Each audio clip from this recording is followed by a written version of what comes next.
окруженных лаской самых первых дней, не услышать, как заплачет сирота и погибнет беспризорная душа.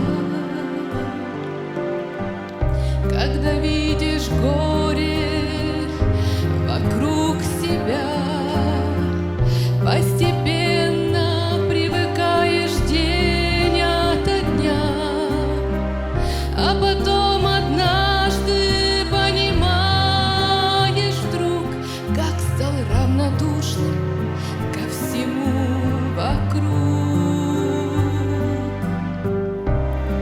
Если, слыша горе брата или сестры, равнодушным взглядом отвечаешь ты, если чья-то боль не колет сильно в бок, значит бесполезно пострадал наш Бог.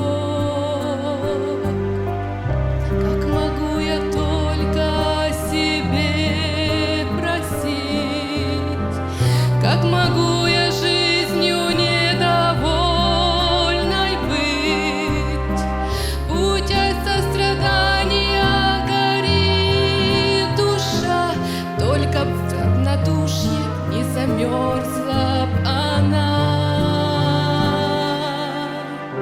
Когда вижу скорбь и слезы других людей, овдовевших жен, детей без матерей, Боже, мне так хочется спросить: